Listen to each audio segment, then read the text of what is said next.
Assalamualaikum warahmatullahi wabarakatuh. Sebelumnya perkenalkan saya Tiana Albania Imama dengan NIM 066 dari kelas 2024B. Di sini saya akan membacakan kesimpulan terkait dengan materi yang telah dibawakan oleh kelompok 1, yaitu mengenai perbedaan manajemen mutu terpadu dengan manajemen modern. Pada slide 3, PPT kelompok membahas mengenai pendahuluan terlebih dahulu. Nah, di dalam pendahuluan, ini membahas yang mana manajemen mutu terpadu itu lebih menekankan mengenai kepuasan pelanggan, keterlibatan semua anggota, perbaikan berkelanjutan, dan juga kepemimpinan partisipatif. Namun, seiring berjalannya waktu, muncullah teknik manajemen modern, sehingga lembaga perlu memilih strategi yang tepat sesuai dengan kebutuhan masing-masing. Nah, pada pendahuluan ini diperoleh materi yang bersumber dari dua jurnal. Yang pertama dari jurnal Sinta yang berjudul Implementasi Manajemen Mutu Terpadu dalam meningkatkan layanan pendidikan di Sekolah Insan Cendekia, Madani, Serpong. Ditulis oleh Abdul Wahid dan juga kawan-kawan pada halaman pertama.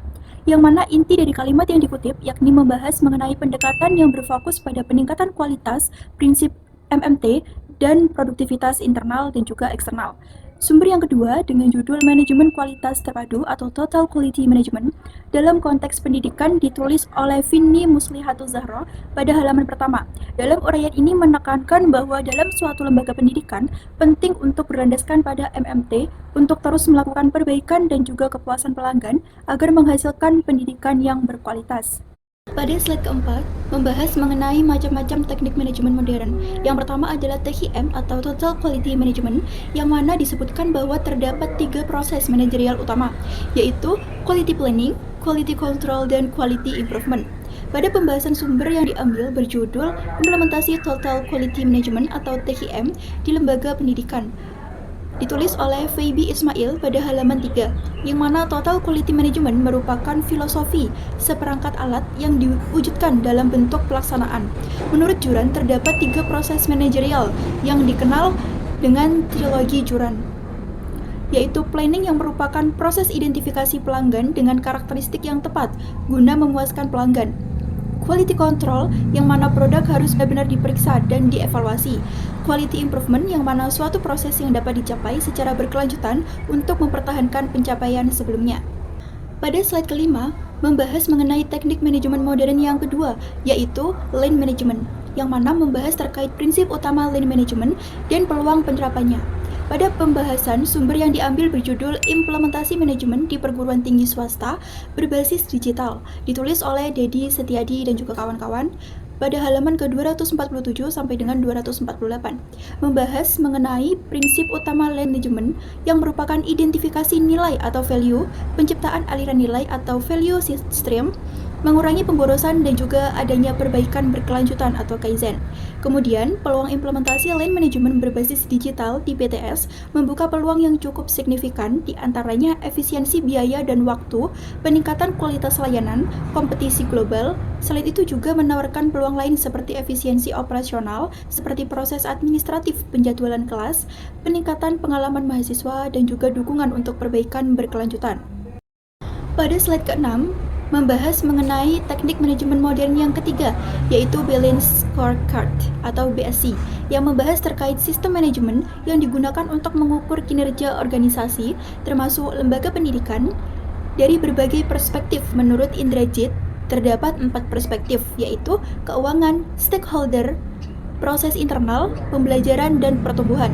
Pada pembahasan, sumber yang diambil berjudul Penerapan Balanced Scorecard dalam Bidang Pendidikan, kajian teoretik yang ditulis oleh Zen Istiarsono pada halaman 3 dan 4, membahas mengenai konsep dasar Balanced Scorecard menurut Kalpan dan Norton dalam Indrajit tahun 2006.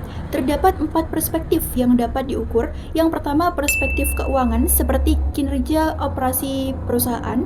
Peralatan dan dimensi yang digunakan adalah perencanaan dan realisasi anggaran. Kedua, perspektif pelanggan seperti pelanggan baru dan keuntungan pelanggan.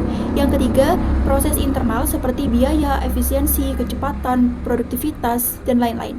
Kemudian yang keempat, perspektif pembelajaran dan pertumbuhan, yang mana ukuran yang digunakan adalah sumber daya manusia, yang menunjukkan pembelajaran, pelatihan, dan pertumbuhannya.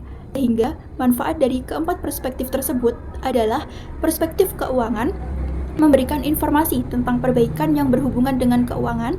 Perspektif pelanggan memberikan informasi tentang strategi peningkatan pengakuan.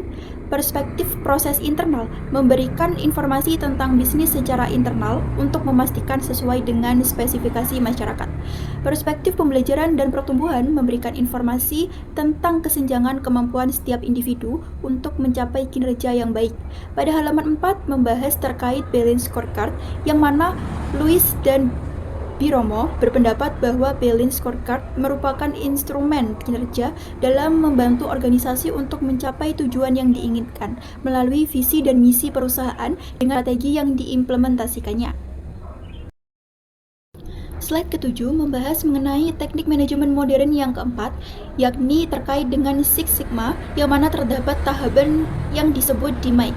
Pada pembahasan, sumber yang diambil berjudul Penerapan Six Sigma untuk meningkatkan kualitas dan mengurangi cacat produk, ditulis oleh Muhammad Aziz Akbar pada halaman 2 dan 3, yang membahas bahwa Six Sigma merupakan pendekatan manajemen yang berfokus pada kualitas dalam proses produksi. Penerapannya melibatkan beberapa tahapan yang dikenal dengan istilah DMAIC, yaitu Define yang mencakup identifikasi masalah yang diselesaikan untuk penyusunan rencana kerja yang jelas. Measure mencakup pengumpulan data yang relevan. Improve dimulai dengan merancang dan mengimplementasikan solusi. Dan Control yang mencakup proses perbaikan yang diterapkan dalam kondisi tetap berfungsi. Slide ke-8 membahas mengenai perbedaan manajemen MMT dan manajemen modern. Pada pembahasan, sumber yang diambil judul Manajemen Mutu Terpadu MMT THM, Teori dan Penerapan di Lembaga Pendidikan, ditulis oleh Sutarto HP pada halaman 3 dan 4, yang mana membahas bahwa MMT merupakan kepemimpinan partisipatif, pemberdayaan individu, dan keterlibatan tim.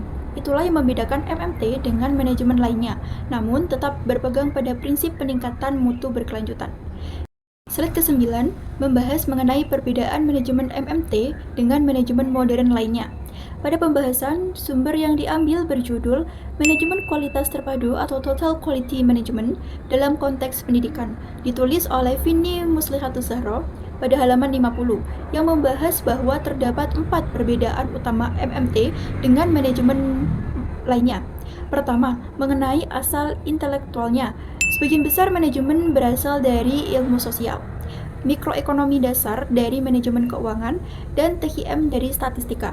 Kedua, sumber inovasi yang berasal dari sumber pionir, yang umumnya insinyur teknik industri dan juga fisikawan. Yang ketiga, negara kelahiran. Sebagian besar konsep dan teknik manajemen berasal dari Amerika Serikat, kemudian menyebar hingga ke seluruh dunia. Keempat, proses eliminasi. Sebagian besar manajemen modern bersifat hierarkis dan top-down, yang dipelopori oleh perusahaan raksasa seperti General Electric. Slide ke-10 membahas mengenai perbedaan karakteristik antara institusi MMT dan non-MMT. Pada pembahasan, sumber yang diambil berjudul Manajemen Mutu Terpadu atau MMT-THM, Teori dan Penerapan di Lembaga Pendidikan, ditulis oleh Sutarto HP pada halaman 5, yang membahas mengenai perbedaan karakteristik antara institusi MMT dan non-MMT, yang mana pada sumber tersebut dijelaskan bahwa terdapat 19 perbedaan yang cukup signifikan, mulai dari fokus pelanggan hingga memperlakukan kolega sebagai pelanggan, sebagaimana yang tertera pada tabel. Baiklah, itu tadi yang bisa saya sampaikan terkait dengan kesimpulan mengenai perbedaan manajemen mutu terpadu dengan manajemen modern. Saya ucapkan terima kasih. Wassalamualaikum warahmatullahi wabarakatuh.